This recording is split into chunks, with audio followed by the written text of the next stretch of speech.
What is up, everybody? Hope you're having a good day. Welcome into episode 2 of this week of 4th and 25 in our new 2 show format. Hope you're having a good day. Hope you're staying safe. I hope you're staying cool. Please stay hydrated. You ain't got to be out in the heat. Don't go out. Good God, it's hot. I know that's an old saying, but I'm just speaking the truth. I'm over this crap. Fall cannot come quick enough. Need some cooler weather. But before we get the show started, have y'all ever had some good meatloaf? Y'all know somebody who makes really good meatloaf? Oh, God bless my wife. She makes great meatloaf and potatoes and jalapeno cornbread. That's what we had for supper last night. And for some reason, I'm still thinking about it. Might seem a little weird, but she's a great cook. Gotta brag about my wife. Love her so much. All right, guys, welcome in. So, Tuesday, we did our offensive player rankings where we ranked our top 10 guys at each offensive position entering the season. So today we're going to do defense and special teams and a couple other little things for the show to talk about. So how about we jump in and start going with first things first? How about some news and notes?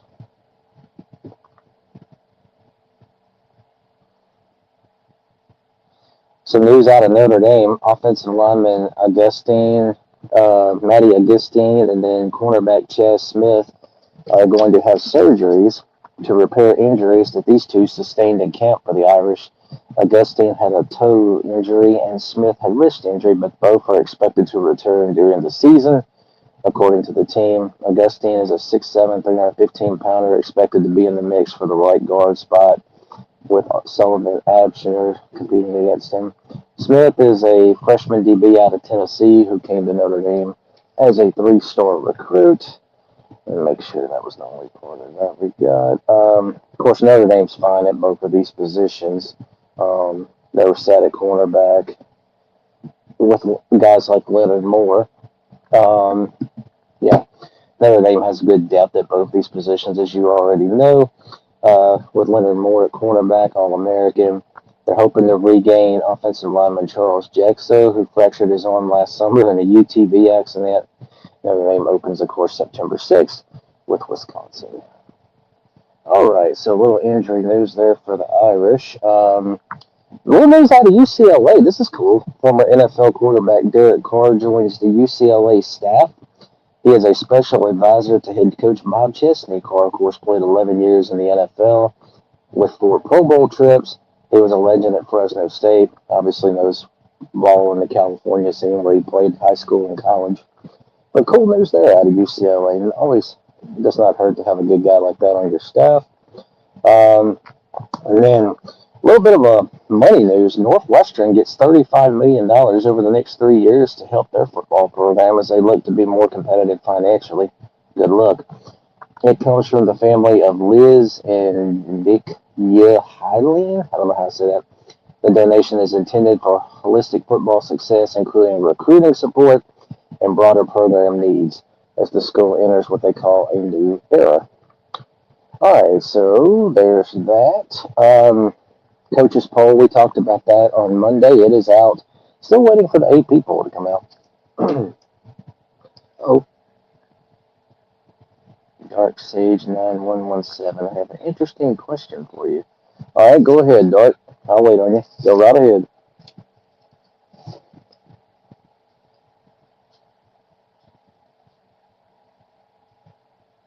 Okay, there's your question. Let's see what you got.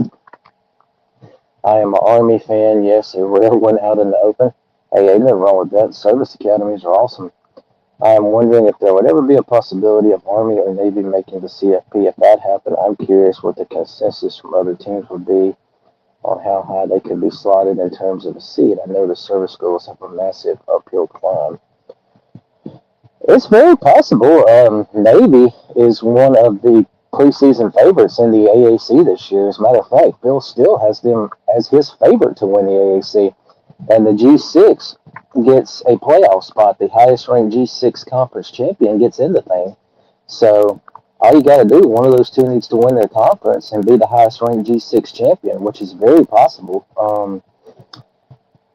It would be very fascinating for me. I would love to see a service academy in the playoff. Just I don't know how far they would go. Obviously, you would probably be a first round underdog. But the fact that a school like Georgia or Ohio State or Texas Tech or something would have to plan for that offense and that opponent is the cool part. It would be fascinating.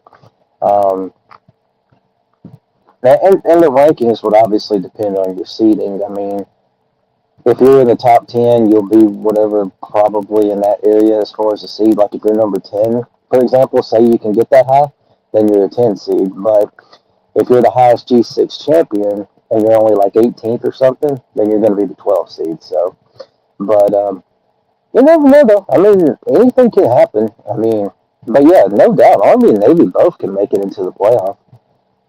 I remember in 2024 when both were 8-0 before they lost to Notre Dame, there was legitimate conversation of both being in.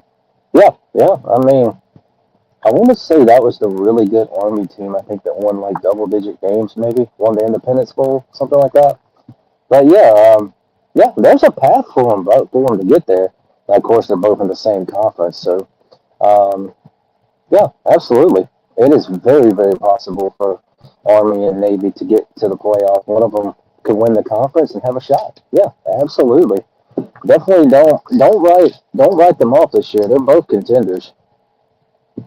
Would they ever be ranked higher than say 11 or 12? Ooh, possible. If one of them beats Notre Dame and is undefeated, then I think they would definitely have a good shot. I mean, it depends on your circumstances around you and everything. There have to be a lot of cannibalization amongst the Power Two, Power Four leagues. Um, yeah, it's possible, but just some circumstances will have to fall their way. But if they go undefeated, if you have an undefeated season, yeah, they'll be in the top 12. Now, if you got one loss, then it might get a little tougher. But definitely possible there. Dark Sage 9117. Like that name, by the way. Make sure you don't say nothing else real quick. But yeah, there's definitely a path for that to happen. All right, so let's get into these player rankings. Like I said, we did offense on Tuesday. Today we're going to do defense and special teams. So we'll start with defense. These graphics are out of whack a little bit. So we're going to start with our defensive ends. That's linebackers. Sorry about that. Cornerbacks. Let me find them. Safeties. There we go. My top 10 defensive linemen for you. Hey, I know you don't want to see my ugly mode. All right. So starting with our G6 top 5. You've got number 5, Isaac Hubert at Air Force. He had 30 tackles last season, 5 sacks, 7 QB hurries, 6.5 tackles for loss. Very effective tackler. Nice piece for their D-line that's back this season. Number 4, this is one not many people probably know about this young man, considering where he's at. FIU's Kenton Simmons. He was a second-team All-CUSA performer last year. 24 tackles, 6 sacks, 9 quarterback hurries. He was in the backfield a lot for the Golden Panthers. Number 3, Dylan Lamb. Here's another one of the names I'm struggling with, but Dylan Lamb-Barbera. He's in Nevada. He was an All-Mountain West first-teamer last year for the Wolfpack. 87 tackles, 6.5 sacks, 10.5 tackles for loss. Really good football player. Probably the shining star for Nevada because, as y'all know, Nevada football is bad right now. Number 2, Donnie Smith at Troy. This guy, I wish I'd have put one of his stats by his name on the graphic for you, but Donnie Smith at Troy, 27 tackles, 7 quarterback hurries, 11 sacks. This man got 11 sacks last year for the Trojans and looking to be a ferocious force again this year as Troy seeks a Sun Belt championship. And then finally, number 1 on the G6 top 5. How about a transfer? The G6 next top 5, I'm sorry. How about a transfer? Andrew Zach out of Toledo. He joins Toledo from Mercer of the FCS. Mercer's head coach went to Toledo, and I think he took like 20 players with him. But this is one of them, Andrew Zach. Last year, 46 tackles, 8.5 tackles for loss, 23 hurries, 11.5 sacks last year when he was at Mercer. Can he translate that to the MAC? We'll see, but the potential is definitely there. Okay, top 10. Number 10, we've got Notre Dame's Bo Barkar. Traore. I hope I'm saying that name right. I apologize if I'm not. Last year for the Irish, he had 37 tackles, 6.5 sacks, 8 QB hurries. Nice piece on that D line. Number 9, another G6 guy. He made my overall top 10. This guy's going to be an NFL stud, I believe. Jaden Virgin Morgan out of Boise State. He had 56 tackles last season, 6 sacks, and 7 tackles for loss. Nice piece on the Broncos defense. Number 8, a school you're not going to hear much about on these lists, but here's one of their shining stars. Number 8, Quincy Rhodes of Arkansas. This young man has been a treat for the Razorbacks, and much respect to him for coming back to Arkansas for another year to check out what Ryan Silverfield's going to have there as the coach. Quincy Rhodes, 44 tackles, 8 sacks, 6 hurries, 7.5 tackles for loss. Potential all-SEC performer for the Razorbacks. Number 7, another transfer. This is Damon Wilson, the second of Miami. He joins them from Mizzou.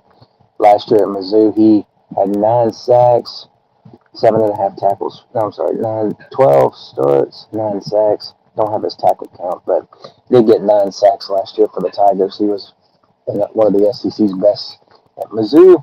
Now we'll see how he does on a national championship contender at Miami. Number 6, Oregon's Mateo Ugalani. I don't know. Ugalele. I don't know how you say his name. I apologize. But at Oregon, he had 34 tackles, 6 sacks, 4 pass breakups, and 6 QB hurries for the Ducks. And Oregon, I'll just go ahead and say it, is the number 1, possibly the number 1 defensive line in the country, at least entering the season. Number 5, we'll go to South Carolina to Andrews School, where Dylan Stewart is. He's my number 5 defensive end. 33 tackles last year, 4.5 sacks, 7.5 tackles for loss, 8 QB hurries, one of the SEC's best, and he's back for another year in Columbia. Number 4, Clev Lubin at Louisville, 61 tackles last year. This man got to the quarterback 8.5 times, 7 QB hurries, back for another year, and in my opinion, the ACC's best defensive end entering the season. At number 3, we got another transfer. This is John Henry Daly of Michigan. He comes from Utah with Kyle Whittingham. This guy didn't even play the whole year. He missed, I think, 1 or 2 games with an injury. But he had 52 tackles last year, 6 tackles for loss, and 12.5 sacks. He was a terror in the backfield for opponents when he was at Utah, and I expect him to do more of the same at Michigan. Have another comment? Oh, okay, I'm sorry, Dart. Yeah. All right, moving on. Number 2, this is the most underrated D lineman, I think, in the country. This is Anthony Smith of Minnesota. You're not going to hear a lot about him, I think, outside of Big Ten country. But this dude, 38 tackles last year, 12.5 sacks, has 19.5 sacks in his career at Minnesota. 12.5 last year, 7 times he hurried the QB. Very, very good defensive lineman, one of the Big Ten's best.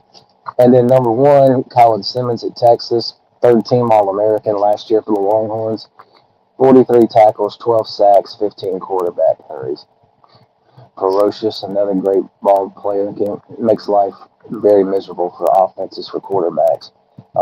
Colin Simmons, though, number 1. So there you go. That is the defensive ends, top 10, and G6 top 5. Stupid fan is screwing me up right now. Okay, moving on. All right, let's keep it going with the defensive line. How about defensive tackles? Let me go through here because this, again, is out of whack. That is on purpose. Where did the DT line go? That's not it. There we go. Defensive tackles. So, at number 5 in the G6 list, we've got Jawan Campbell at Jacksonville State of CUSA. He had 69 tackles last year, 2 for loss, 21 starts in his career. Very nice, effective piece for the Gamecocks. Number 4, we've got Keenan Wilson from North Dakota State, as the Bison, of course, are now in the Mountain West. He was a 3rd-team FCS All-American last year for the Bison. He had 37 tackles, 4 sacks, and 4 tackles for loss. Number 3, we go to Fresno State in the Pac-12. Yes, that's right. He had 25 tackles last year, 3 sacks, 3 quarterback hurries, and a couple of pass breakups. Nice piece for the Bulldogs. Number 2, How about FAU with some representation here? We got CJ DeGette of FAU from the American. He had 28 tackles last year, 4 sacks, and 3 tackles for loss for the Owls. And my number one G6 top 5 defensive tackle entering the season, a transfer, Linus Zunk. He is at Washington State. He joins them from Vanderbilt, where in 3 years with the Commodores, he managed to rack up 35 tackles, played in 38 games, and he also got 5 sacks. So he has SEC experience, and now he brings it to the Pacific Northwest. Okay, now we'll move on here. Let's do the top 10. We got Justin Scott of Miami, 26 tackles last year, 6.5 tackles for loss, and 9 starts. So he'll be a full-time starter more than likely this year for the Canes. Number 9, we're going to go to Texas Tech. Adam Trick. He is a transfer from Miami, Ohio. He was a first-team MACO last year, but he had 13 starts, 59 tackles, 8.5 sacks, one of the MAC's best, and now he's going to give it a shot in the Big 12 with Texas Tech. Number 8, we'll head up to Oregon. We got Bear Alexander, 50 tackles, 7 hurries, 5.5 tackles for loss. I think he had a sack on the year, maybe one, but nice little tackling piece for them when they were really stout defensive line. Number 7, another Miami guy. We've got Ahmad Moten Sr. He comes over he had 31 tackles last year, 4.5 sacks, 4.5 tackles for loss, and 4 quarterback hurries. Miami, of course, did sustain some big losses on the defense, but it's also nice to have pieces like Moten and Scott to build around to try to keep it going as best as you can. Number 6 is Elijah Griffin of Georgia. Don't know why there's no stats right here. Y'all give me just a second. I'll pull them up. I don't know why they're not on this paper. Sorry for the quick little hiccup here, but I'll pull it up real quick. At least give you some kind of stat on the guy. Just a second. I apologize. I don't know. I can't believe this. I can't click on him. But nobody's perfect, so okay. Come on. Pull up Georgia's stats real quick for you, and I will just read them from here since they were not in my notes for some reason. Oh,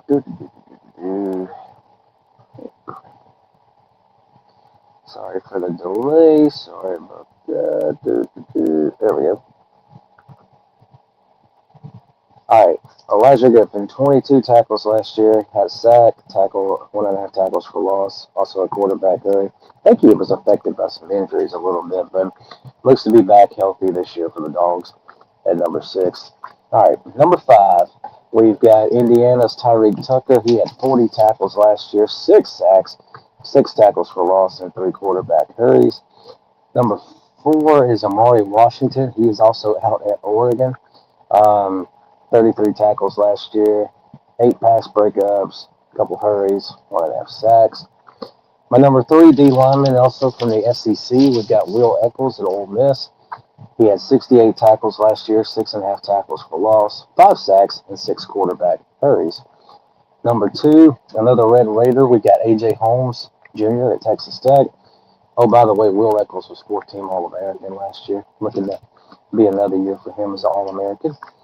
Anyway, number 2, 13 Big 12er, A.J. Holmes Jr.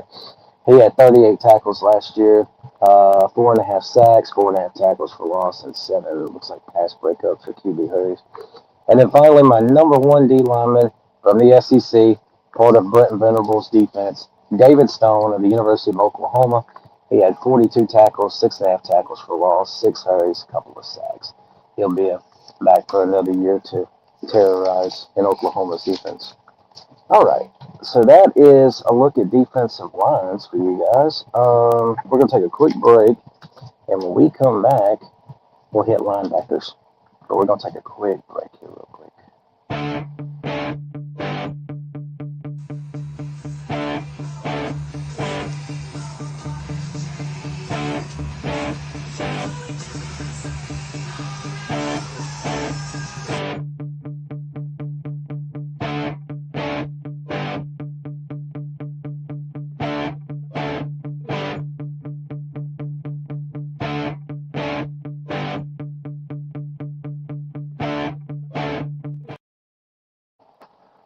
All right, guys, welcome back to 4th and 25 with J Ram. All right, continuing on with our defensive player rankings. Let's move on to our linebackers. We just knocked out D line. Now we'll move on to the linebackers. All right, so we'll start with our G6 top five. Number 5, you see Blake Fletcher of Air Force. He had second team Mountain West last year, 108 tackles, 2 pass breakups, and 5 quarterback hurries. Number 4, how about some Sunbelt love? Appalachian State's Colton Farnes, second team Sunbelt last year. 101 tackles, 3 pass breakups, 2 sacks, 7.5 tackles for loss. Also 3 interceptions. Nice way for forcing turnovers. Number 3, we'll go to the Pac-12 with Bronson Olive. Am I saying that right? Olivo? I'm sorry if I don't. Anyway, he's at Utah State. 90 tackles last year, 3.5 for loss, 4 sacks, and 2 interceptions for the Aggies. Number 2, we got Barron Hobson. He is at Kennesaw State. He was a first-team CUSA selection last year for the Owls. He 138 tackles, 8.5 for loss, and 6 pass breakups. Very nice piece to have on the Owls defense. He's back for another year. And number 1, to me, this was actually fairly easy. But number 1, Jackson Eck of New Mexico. His dad plays with his dad, Jason Eck, who's the head coach of New Mexico. Jackson was, of course, first team All Mountain West last year. Phenomenal linebacker. Great to watch play. I got a chance to see him play several games last year for the Lobos. He finished last year. He had 129 tackles, 5 for loss, 4 hurries. Got to the sack. Got 1.5 sacks, 5 tackles for loss, 4 quarterback hurries. But my gosh, at the tackles, 129. That's a lot of tackling. Really good, though. Very impressive. Number 10 in our overall top 10. We go to BYU, Cade Ulave. He is a transfer from Cal, where he was a first-team ACC guy last year for the Golden Bears, where he had 26 starts in his career in 3 years. And in 3 years, he racked up 237 tackles, 6 sacks, 5.5 tackles for loss, and now he joins what looks like a really strong linebacking core at BYU. Number 9, I've got Centurion Perkins of Ole Miss. 81 tackles, 4.5 sacks last year, 8 tackles for loss, 5 pass breakups, and 12 quarterback hurries. So he knew how to make a quarterback nervous for the Rebels. Number 8, we'll stay in the SEC. Rasheem Biles at Texas. He was a All-American honorable mention last year at Pitt. And during his Pitt career, he had 19 starts in 2 years, 183 tackles, 21.5 tackles for loss, 10.5 sacks. Really strong linebacker for Pitt, a couple years. And now he's with Sark and the Longhorns. Excuse me. Number 7, Austin Romaine at Texas Tech. He's another transfer. He comes to Texas Tech from Kansas State. He was a second-team Big 12er for the Wildcats. He had 66 tackles, 9 starts. Yeah, 66 tackles for the Cats last season. Number 6, another transfer at LSU, Princewell Umanalian. I'm sorry to pronounce that name wrong if I did. But anyway, he did play at Ole Miss last year. He's another transfer. He had 45 tackles, 4 tackles for loss, 13 hurries, and 9 sacks last year for the Rebels. He follows head coach Lane Kiffin to Baton Rouge. Number 5, we go to the Texas Tech again. We got Ben Roberts. He was a third-team All-Conference selection last year for the Red Raiders. 90 tackles, 4 tackles for loss, 5 pass breakups, 4 interceptions. Number 4, we'll go to Oregon. I got Tatum Tatoe. I hope I said that right. 68 tackles, 9.5 sacks, 6.5 tackles for loss, 5 pass breakups, 8 quarterback hurries, 9.5 sacks. Very impressive. Number 3, a veteran presence in the ACC, Sammy Brown up at Clemson. He had 107 tackles last year, 5 sacks, 8.5 tackles for loss, 6 hurries, and 7 pass breakups. A nice little experience piece back for Dabo and the Tigers. Number 2, we'll go to Indiana and the reigning national champions, Isaiah Jones. He's my number 2 linebacker. 78 tackles, 7 sacks, 8.5 tackles for loss, 4 pass breakups. Very, very good player. Nice piece to have on your defense for Curt Cignetti. And number 1, not going to hear this team probably mention a whole lot because they're going through a coaching transition, a lot of new guys. But how about this cat staying there for another year? My number 1 linebacker is first-team SECers Xavier Atkins of the Auburn Tigers. Last year, 84 tackles, 6 tackles for loss, 7 quarterback hurries, and 9 sacks. Auburn's defense, as we all know, was not their problem last year. It was offense. And having this guy back to lead your defense another year, definitely something to celebrate. Xavier Atkins, my number 1 linebacker. All right, next up, we're going to move on and go to the secondary. We'll do cornerbacks. Appreciate that. Appreciate the like, the love. Thank y'all for checking me out. Appreciate the drop-ins. I think I'm at 11 on the screen, it looks like, but I appreciate y'all. 4 through 25, we are on YouTube. Please give me a like, a follow. If you want to be a subscriber, we're trying to build the channel up. I would love to have y'all on board as part of the family. Please feel free, like and subscribe. All right, top 10 cornerbacks. Here we go. G6 next top 5. Number 5, we go to Jacksonville State. We've got Traquan Higgins. Last year for the Gamecocks, he had 36 tackles and 9 pass breakups. Number 4, we'll go down to the Bayou and Brent Gordon. He's at UL Lafayette. At 58 tackles last year, 11 pass breakups, and an interception. Number 3, Javarius Sims of Western Michigan. 64 tackles last year, 2 tackles for loss, 4 pass breakups, and a sack. Number 2, we'll head out to Boise in the Blue Turf. Jaden Mickey is number 2. He has 38 tackles last year, 6 for loss, and 5 pass breakups. And my number 1 cornerback, a school you're definitely not going to hear very often mentioned in these kind of things, but is Elijah Green of Tulsa. This young man, probably, arguably the best DB in the American last year. He was first teamer, 59 tackles, 7 pass breakups, and he had 5 interceptions on the season. And he's back for another year with the Golden Hurricane. Surprise! Wondering if he was targeted in the transfer portal. But anyway, Elijah Green, my number 1 G6 cornerback. Let's move to our top 10. We'll start with technically the number 1 G6 guy, but I thought he was so good he got in my top 10. Simeon Harris of Fresno State. Last year, 54 tackles, 5 for loss, 6 pass breakups, and 5 interceptions. Looks to be the best returning DB in the newly reborn Pac-12. Number 9, we'll go to Oklahoma, Eli Bowen, a second-team SEC guy last year for the Sooners, 24 tackles, 3 pass breakups, 2 interceptions. Another good piece for Brent Venables' defense entering the season. Number 8, we got Evan Johnson of BYU, 47 tackles, 8 pass breakups, 5 interceptions last year for the Cougars. He's back for another hoorah. Number 7, we go to Georgia. Ellis Robertson IV, one of the leaders in that defense for Kirby Smart. 20 tackles, 7 pass breakups, and 4 interceptions. Be one of the SEC's best DBs. Number 6, at Oregon, we got Brandon Finney Jr. He had 42 tackles, 8 pass breakups, and 3 interceptions. Number 5, we go to Michigan with Jari Hill. Really good player, 36 tackles, 2 for loss, 5 pass breakups, had a pick. Nice returning piece for Kyle Whittingham's defense. And then number 4, you're really not going to hear this. You're not going to hear this school mentioned, but this guy's a baller. Kelly Jones of Mississippi State. He had 34 tackles last year, 11 pass breakups, and 2 interceptions for Jeff Levy and the Bulldogs. He is back for another year, looking to build towards his NFL future. Number 3, we got Bryce Pollock of Texas Tech. He was a first-team Big 12 guy last season. He is back after 48 tackles, 6 pass breakups, and he got him 5 interceptions. Number 2, Xavion Brown of Alabama, 39 tackles, 6 pass breakups, 2 interceptions for the Tide. One of the stars of Alabama's defense entering the season.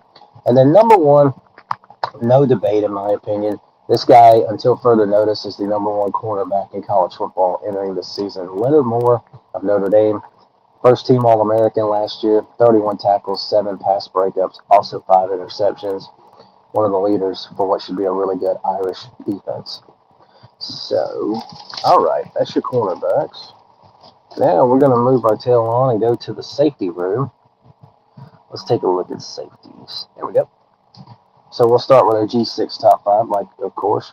We've got Jack Tichow. I hope I'm saying that name right. He is at Tulane. Don't have any stats on him. Let me see if I can pull it up real quick. Y'all just hang tight. I appreciate y'all being patient with me.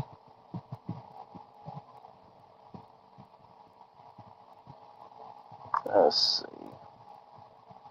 Try to find anything I can on him. I thought we had something by him. All right, let's see. All right. Go to my notes real quick.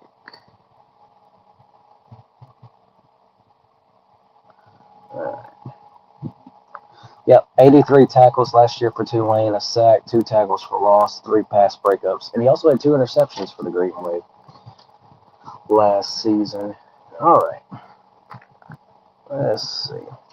Number 4, we've got Delaware's KTC. He was a first-team Conference USA performer for the Blue Hens. Still weird seeing Delaware in FBS, but I'm cool with it. He had 91 tackles, 5.5 tackles for loss, 3 interceptions last year for the Blue Hens. Number 3, we got Bryce Lawellen. I hope I'm saying that right. Another one at Eastern Michigan. He was a second-team MAC performer, 102 tackles last year, 5 for loss, 4 pass breakups, 2 interceptions. Our number 2 DB in the G6, we got Brevin Hamblin. He's at Utah State. This guy, a tackling machine, 114 tackles last season. Got him 1.5 sacks, 8 pass breakups, and a pick. And then my vote for the number 1 G6 top 5 G6 cornerback entering the season. First team Conference USA performer Caleb Nix. He had 63 tackles last year, 4 for loss, 3 pass breakups, and 4 interceptions for the Gamecocks. Okay, now to our top 10. Number 10, we'll go to BYU. You've got Foleto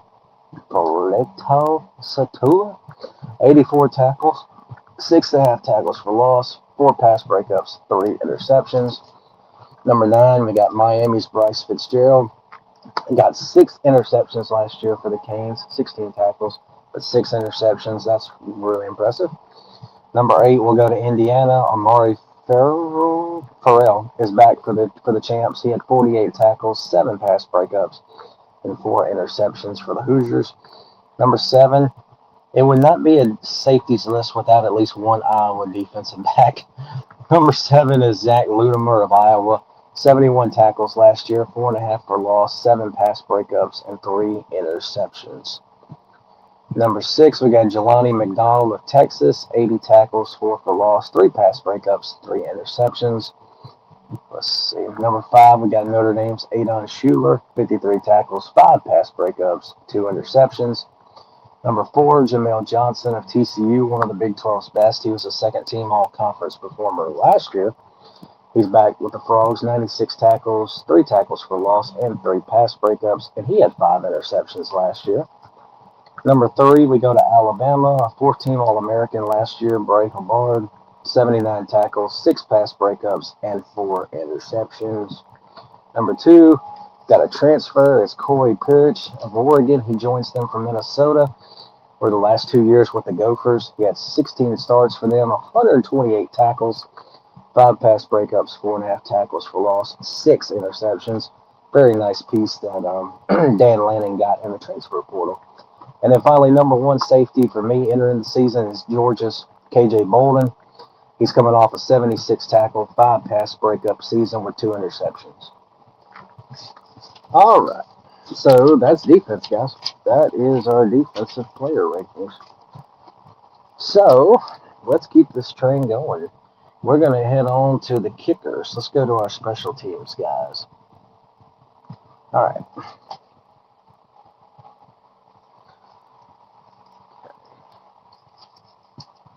Pull my notes up that I have on here. All right. So we're going to start with our G6 kickers list.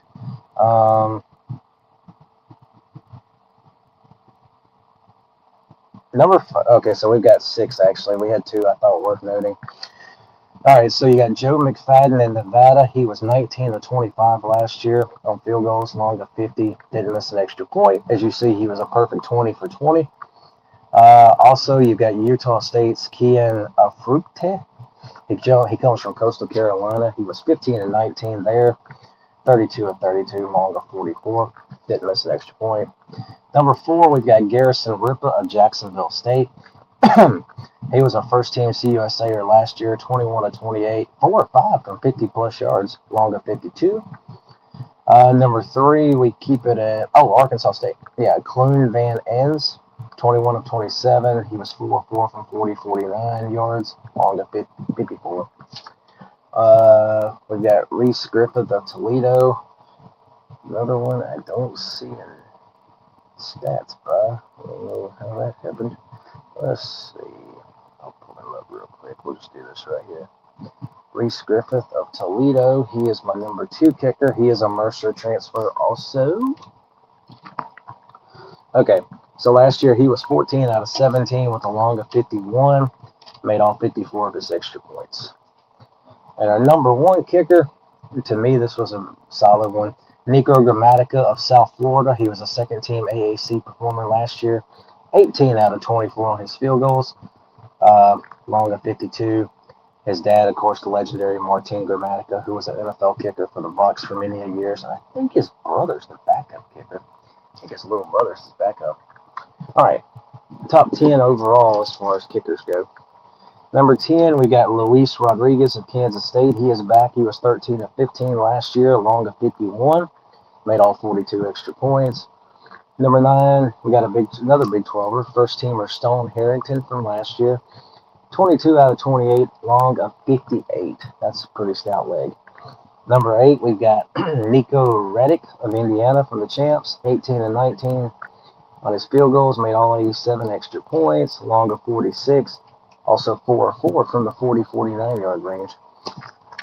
Number 7, we've got, I hope I say this one right, Rion Sierra of USC. 21 of 25 last year, made all 48 of his extra points.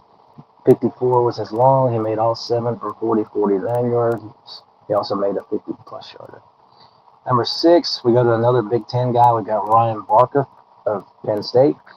He was 18 and 19 last year with a long of 49, 6 of 6 from the 40-49 yard range. Number 5, last year's third-team All-American, Aiden Barr at Georgia Tech. He was 25 out of 29, 7 of 8 from the 40-49 range, long of 55.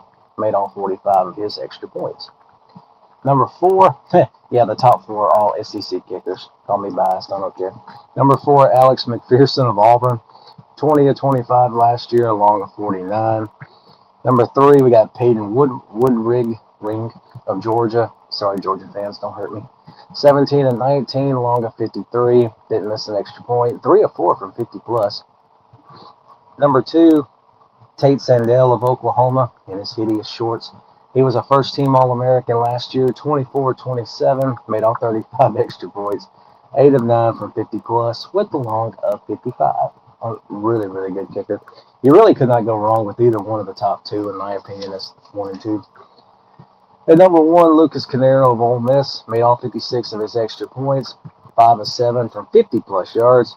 31 of 35 overall, long of 58, also 9 of 10 from 40-49. So that is the kickers. Let's move on to the other set of legs, and we call that the punting room. All right, so there's your punters. Let's start with our G6 top 5. Our next top 5, I'm sorry. So at number 5, also 2 at number 5, okay. Alex Smith at Georgia Southern, third-team Sun Belt guy last year, 56 punts. His average was a 42.8 yard average. Hit 14 of them inside the 20, long of 55. Our other number 5 is at Oregon State, A.J. Windsor, 62 kicks, 44.7 yard average. That's really good. 13 inside the 20. Number 4, we'll go to Ashton Logan at Middle Tennessee State. He 66 punts, also 44.7 yard average. Really good net average of 40.1, and 29 of his went inside the 20. Number 3, a really good leg in the AAC, Dante Adam of Temple, 62 punts, 42.2 average, long of 60. Number 2, Bart Edmiston of Wyoming. This guy, he's got a leg. 65 punts, 46.1 yard average, 22 of his kicks went inside the 20, with a long of 68. And then finally, my number 1 G6 punter on this list is not, he's actually number 2, but you see why. Pierce Stainton in Miami, Ohio, 63 punts, 42.3 average. 21 of his kicks went inside the 20, long of 65.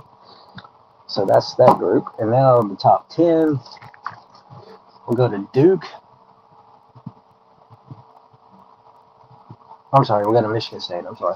Rise Dakin of Michigan State. He had 42 punts, 43.6 yard average, long of 65 for the Spartans. I think he's a transfer, but it doesn't say. Number 9 is Cade Robertson of Duke. He had 44 punts with a 44.6 yard average, 42 net, and 21 of his kicks went inside the 20. Number 8, we go to LSU with Grant Chadwick. 62 kicks last year, 45.7 yard average, long of 71. That's a good kick. And 21 of his went inside the 20. LSU's hoping he doesn't have to punt as much this season, of course. And number 7, you got Bailey Edridge of Oregon. I was shocked to see an Oregon punter on here, but he is a Nevada transfer. He had 47 punts last year at 44.6 yard average, long of 62. Oregon's hoping he doesn't see the field a lot either. Number 6, Hunter Green of Washington. He is a San Diego State transfer. 26 of his kicks went inside the 20. Really good average of 47 yards a punt, long of 68. Number 5, we've got John Hoyt Chance. He's at TCU. He's a La Tech transfer. 66 punts last year. Really good 47.3 yard average, 28 inside the 20. Number 4, we go to Maryland and Bryce McPherson. He had 56 punts, 44.2 yard average. 19 of his kicks went inside the 20. Second team All Big Ten performer last year. Number 3, we got Palmer Williams of Baylor. 27 punts last year, 46.9 yard average, 45 net average. 11 of them went inside the 20. He was a first team Big 12 player last year. Really good weapon for Baylor special teams. Number 2, we stay in the Big 12. Brian Hansen. He is a transfer to West Virginia. He comes from Colorado State. He was an All-Mountain West performer. Good numbers. He had 57 kicks, 47.9 yard average, basically 48, 44.1 net, long of 61. And then finally, how about this? The number 1 punter in the country is a Sun Belt punter. He's my number 1 punter. And a lot of people think he's the best punter coming back. Evan Crenshaw, he's at Troy. Was a first-team All-American last season. Giving Troy an All-American. That's awesome. 68 punts, 45.7 yard average. His net average was one of the best in the country, 42.6. 29 of his kicks went inside the 20 with a long of 62. So, strong leg for that young man. All right, one more list, and then that is it for these player rankings. And that is reserved for the guys who are all-purpose guys, who play a little bit of everything. So here's the list. Get my hat adjusted real quick. Oh, my goofy hairs in my face. All right, G6, top 5. All right, at number 5, you're looking at Easton Messer of Florida Atlantic. He had 104 catches. He over 1,000 yards receiving, actually.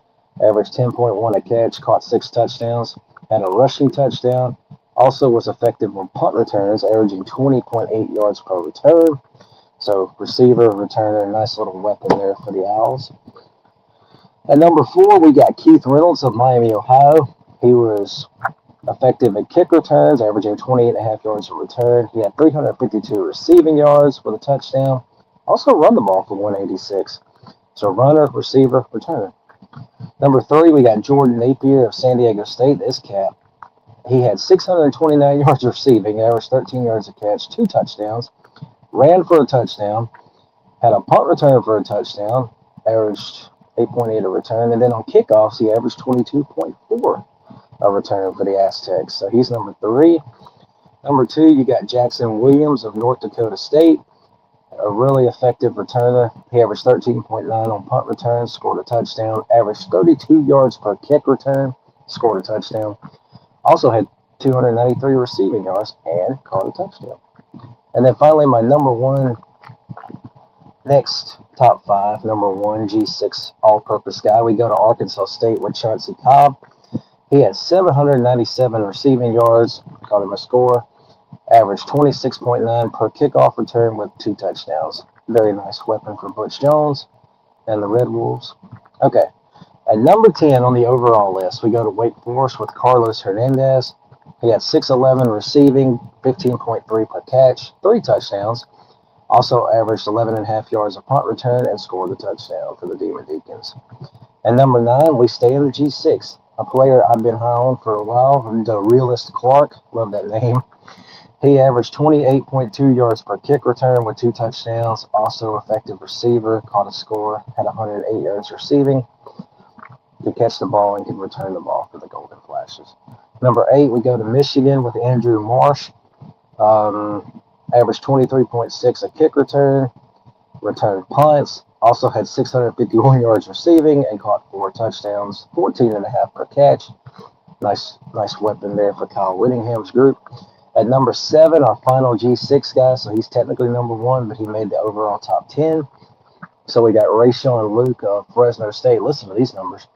702 rushing yards, 6.3 per carry, 6 touchdowns, 228 receiving yards, 2 touchdowns. Also averaged 21.3 per kick return. So he spent a lot of time with the football for Fresno.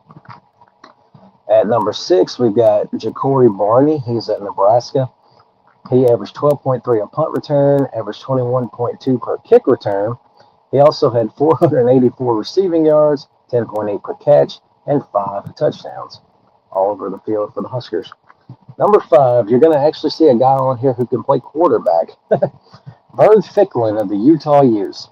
He ran for 513, 10 touchdowns, 8.4 per carry, threw for 301 yards and 3 touchdowns. Actually started a game at quarterback for them last year. I believe it was against Colorado.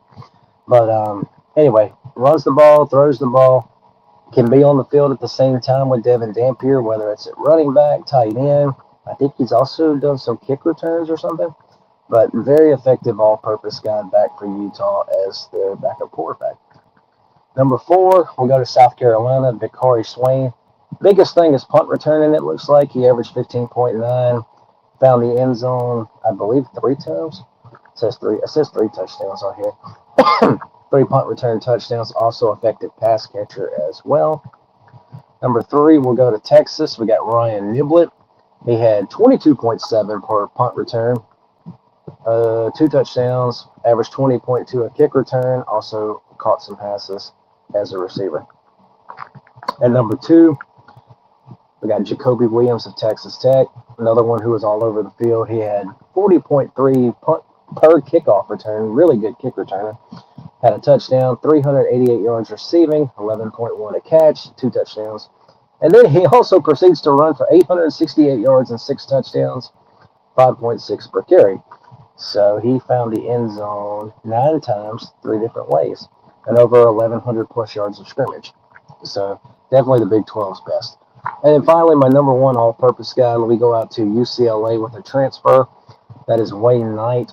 He follows Bob Chesney from James Madison to UCLA. Last year, he had 180 punt return yards. He rushed for 1,373 at running back, 9 touchdowns, 6.6 per carry. Also had 397 yards receiving and a touchdown. Definitely going to be a very effective offensive weapon for Bob Chesney and the Bruins. All right, so that's our player rankings. We're done. That is it on player rankings. We've done all of them. We are done with that for the preseason. Next week, we'll do our team unit rankings for you guys. All right, we're going to take a quick break, and when we come back, we'll hit our other segment, my sleeper team. I'm going to give you 5 sleeper teams and 5 teams I'm concerned about. More on that in just a second. See you guys in the minute. To hate, Andrew Anderson, spitting truth that just can't wait. Got a podcast, like a punch right to your face. College sports villain, taking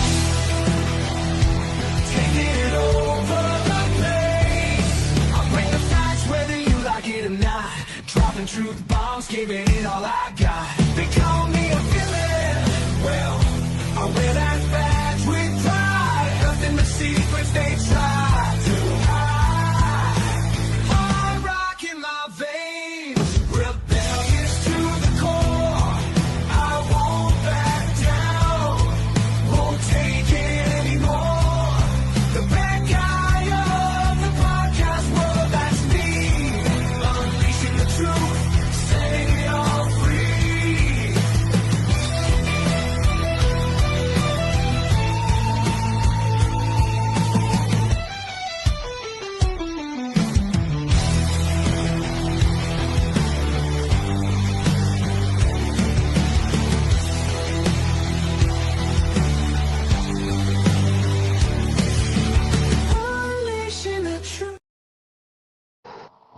Hey guys, welcome back to 4th and 25 with J Ram.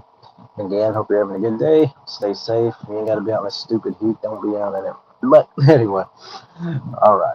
So, one more segment before we get out of here for the week. I decided to give you 5 sleeper teams and 5 teams I'm concerned about. So, I broke this down. I did one of each sleeper concerned about per conference of the Power 4, and then I did one for each on the G6 level. I was going to do all the conferences, but to save a little time, I decided to cut down a little bit. Okay, so let's start with the G6, a team that I think is a sleeper.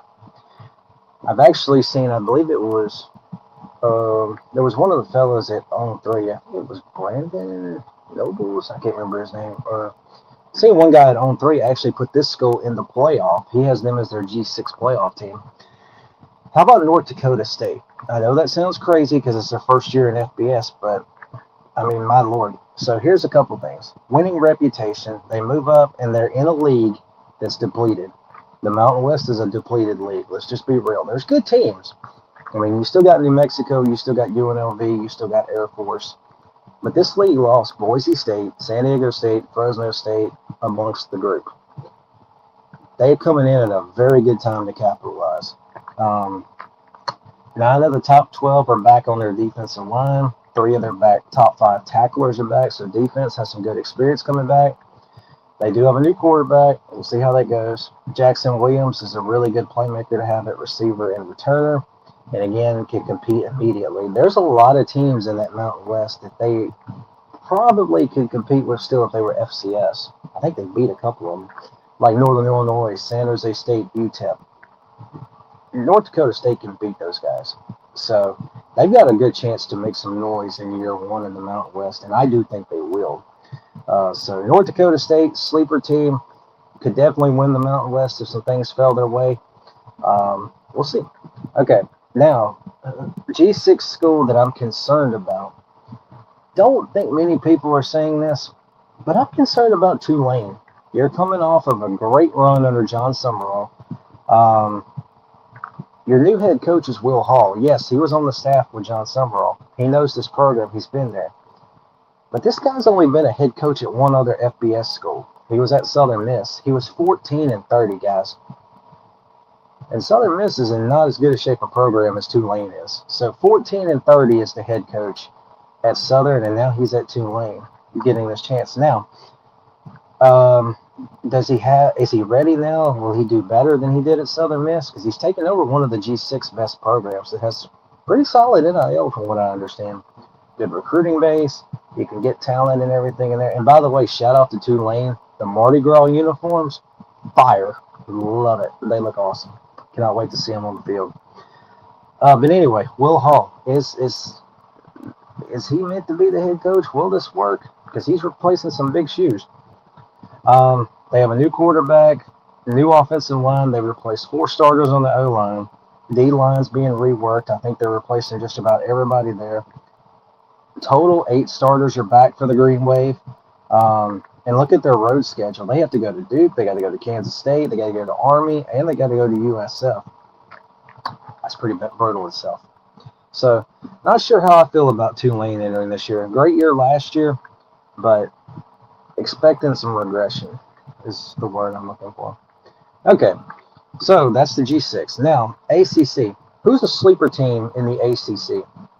How about Louisville? They were not in the preseason coaches poll, which kind of shocked me a little bit. But they're in my preseason top 25. I'll go ahead and tell you. So here's what I like about Louisville. You got the transfer quarterback coming in from Ohio State, who's pretty good, who pushed Julian Sayin. Brian Brom, your head coach, develops quarterbacks as good as anybody. Tremendous 1-2 punch at running back, Isaac Brown and Q1 Brown. Your linebacking room is solid. Your defensive line is good. You're led by Cleve Lubin. And then, also, how about your schedule? Probably the 2 biggest games on Louisville's schedule are in the first 3 weeks. The game in Nashville against Ole Miss, and then 2 weeks later, they host SMU at home. ACC schedule is very workable after that. Let me pull their schedule up real quick. I could have wrote these down, but I had to save some time somehow. Alright, let's see. Hang on here.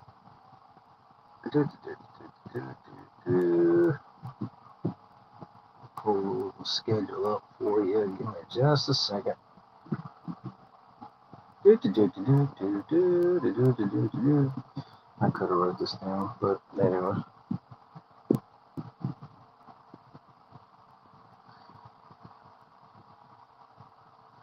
Oh, by the way, I'm sorry. It's Jeff Brom, not Brian Brom. I don't know how I got that mixed up. But anyway, Jeff Brom is a really good developer of quarterbacks. All right, so you got Ole Miss and SMU. That's your two toughest games in the first 3 weeks. After that, Wake Forest, at NC State, Raleigh, tough place to play, but you got Florida State at home on a Friday night. Florida State's expectations are not high. You're expected to beat them this year. At Syracuse, off week, Stanford. At Georgia Tech, who does not have Haynes King anymore. They're going to be in a little bit of a rebuild. At North Carolina, we know the mess that program is right now. And then Pittsburgh could be solid.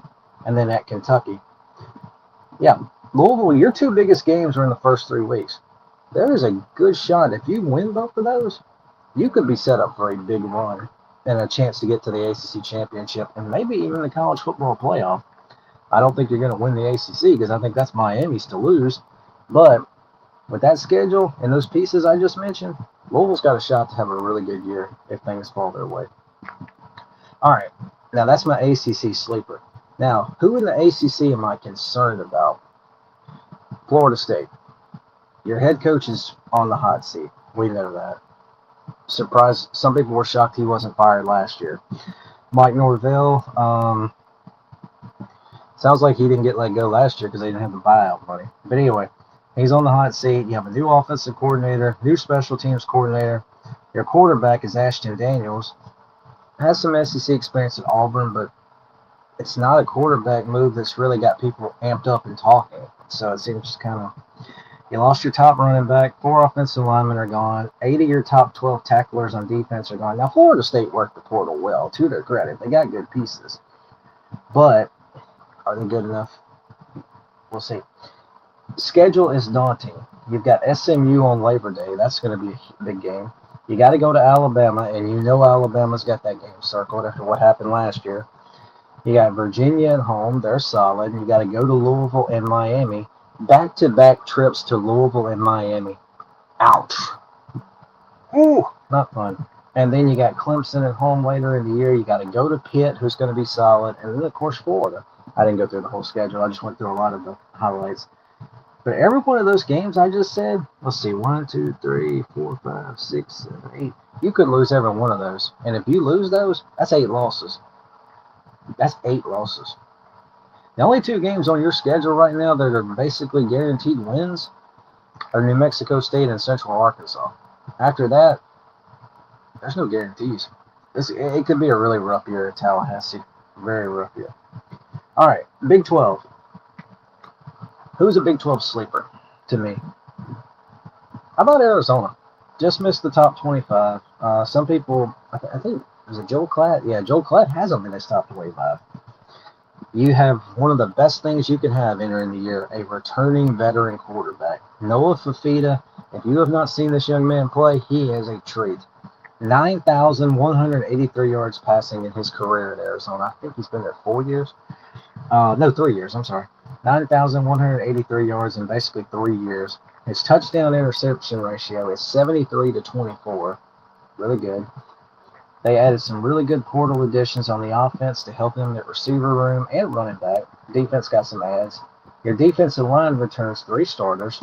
You got a really good established defensive coordinator in Danny Gonzalez, who does a great job.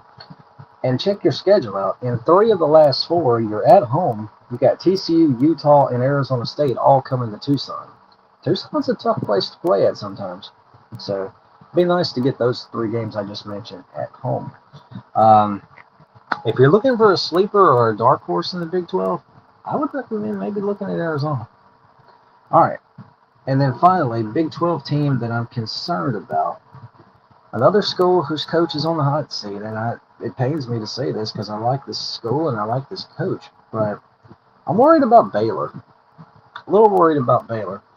Is it all going to finally come together for DJ Lagway? I mean, this guy last year was entering the year, as some people's opinion, the best quarterback in the SEC when he was at Florida. That didn't pan out. He did battle injuries last year, to his credit, to his defense, but he finished at Florida with a 28-23 touchdown pick ratio in 2 years. Left Florida because I don't think he liked what John Summerall was going to do, so he didn't think he was the right fit there. Dave Aranda has had 3 losing seasons in 4 years. Yes, his seat's getting fairly warm. That year, 5 years ago, was the Sugar Bowl team that won the Big 12. I think the Baylor fans are so reminiscent of those days, and I don't blame them. You bring in a new defensive coordinator, Joe Klanderman. He comes from Kansas State. He brings 5 guys with him. Will they get better on that side of the ball? They struggled recently, and Kansas State not the greatest known defense as of late. And then Baylor needs a very, very hot start. They better start strong, because if you look at their schedule, their season, the final 3 weeks of their schedule is some of the most, that's got to be one of the most brutal 3-game stretches I've ever seen. They close at BYU, Texas Tech at home, and at Houston. Yikes. Big time yikes. That's you definitely need to start strong. And remember, they open with Auburn in Atlanta. Probably going to be an underdog there.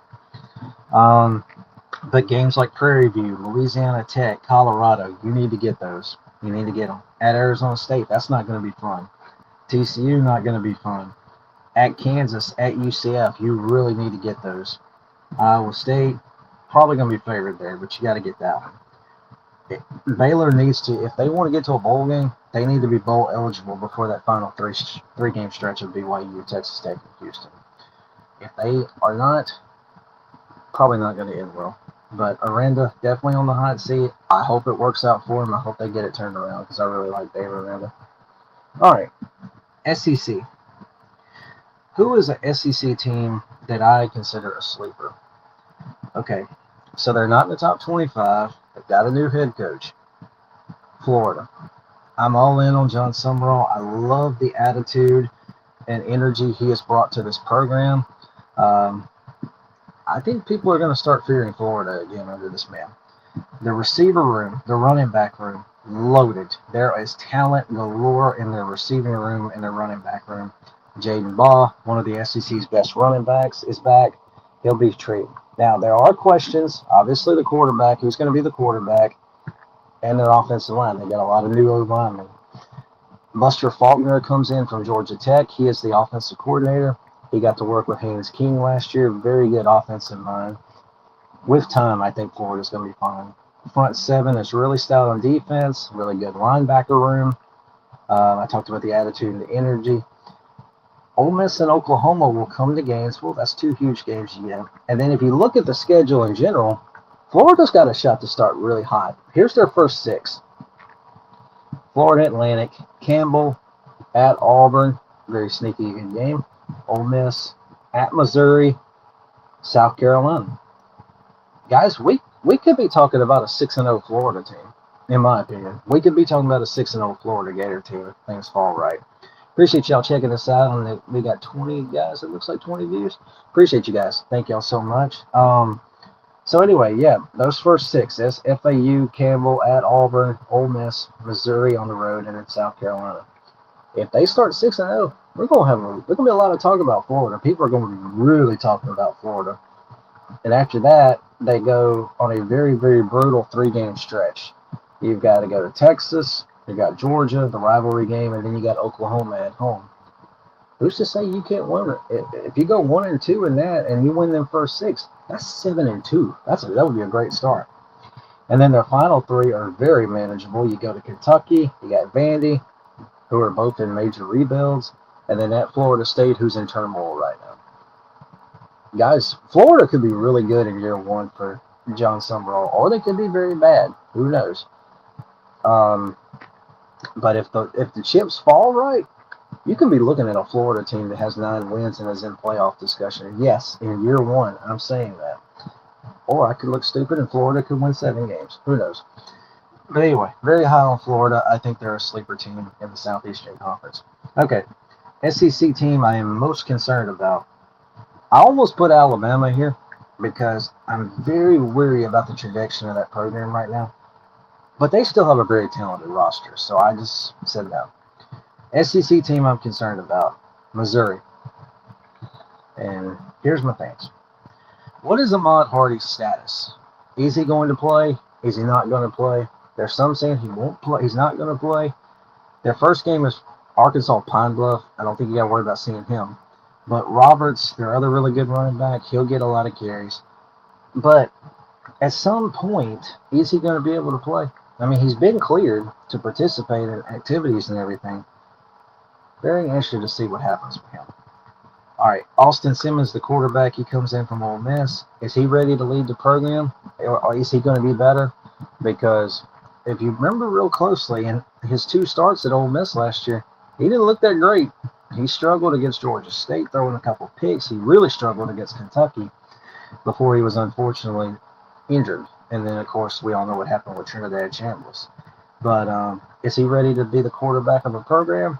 Very talented. He was a great high school prospect. Lane Kiffin obviously saw something in him to get him to Ole Miss.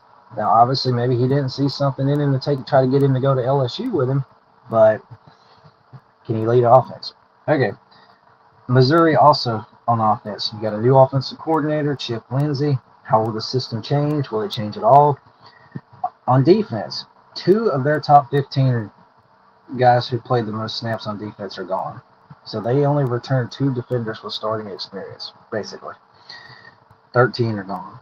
2 of their top 15 are back. That's it. You lost Damon Wilson on the defensive line. He went to Miami. That was a big loss. Brutal SEC schedule. Also, you got to go to Mississippi State, Ole Miss, and Georgia. Laugh all you want, but Starkville is a tough place to play.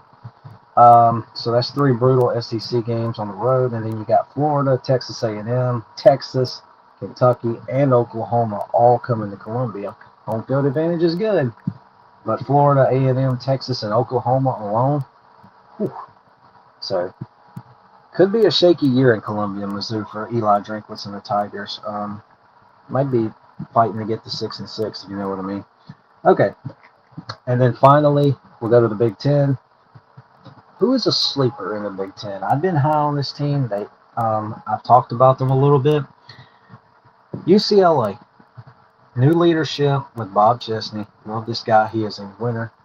You have an established veteran quarterback with Nico. Nico, I'm gonna leave you, as I call him.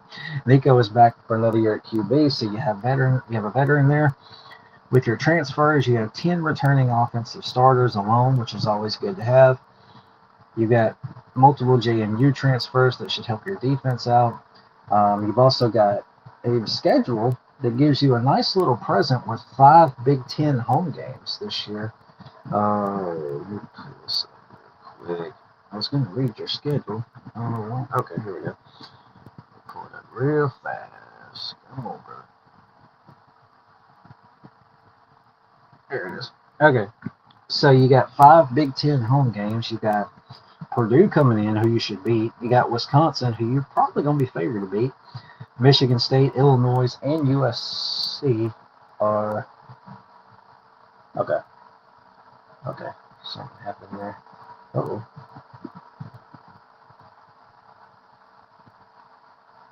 Oh, okay. All right, sorry about that. We had a little technical glitch. But anyway, so 5 Big Ten home games. You do have to go to Maryland, Minnesota, Oregon, and Michigan, so that could be tricky. But with that said, though, very, very stout schedule favorable for the Bruins. Okay, and then finally, my Big Ten team that I'm concerned about. I kind of debated this one with myself, but I'll be quick with this one. Little concerned about Illinois. Offensive line's rebuilt. You got a new quarterback, Caden Hauser, comes from East Carolina. Really good player.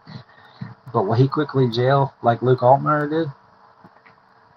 Got a whole new front 7 on the defense. You got new DC, new special teams coach. The trips to Ohio State and UCLA are not going to be fun either. So, there you go. That is my sleepers, and that is teams I'm concerned about as we enter the season. Oh, appreciate you guys. We got up to 22. That's awesome. well, that's our show. That's my show for the week.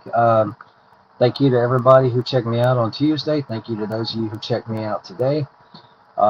Even though College Sports Villains for some reason has went off, I don't know what's going on there on Facebook. I appreciate you guys. It's a great page. It's a great group. Andrew, Chris, Terry, James, all those guys over there, they do a great job. It's a great network. Andrew will have his show tonight, as he does just about every Thursday. They'll be talking sports, food, and other stuff. But anyway, great area. I appreciate them letting me be a part of this network.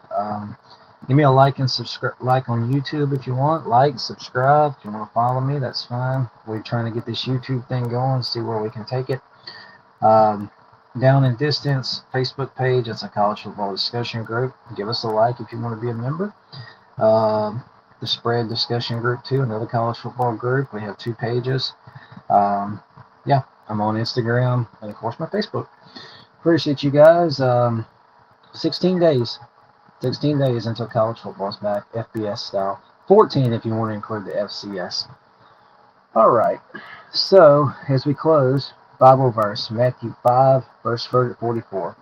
But I say unto you, love your enemies, bless them that curse you, do good to them that hate you, and pray for them which despitefully use you and persecute you.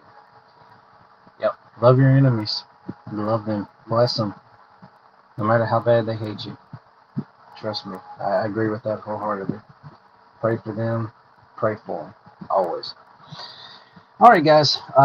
What a week. 2 shows. We'll do it again next week. Tuesday and Thursday around the 1 o'clock time frame.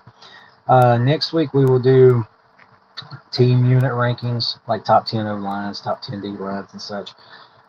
Monday will be offense. Not Monday. Tuesday will be offense. Defense, special teams will be on Thursday of next week. Any other news and notes that come along, we'll discuss that. And then we'll also do we'll do something else. Probably some sleeper games, kind of under the radar games. And we'll find some other stuff to talk about. Also, on Tuesday's show, I will do top 5 college football media personalities, not announcers. We did that on Tuesday.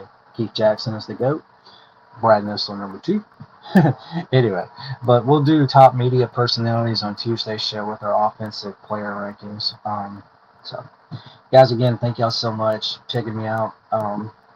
Hope y'all have a wonderful day. Please stay safe, stay cool, stay hydrated, take care of yourselves, and may God bless you all.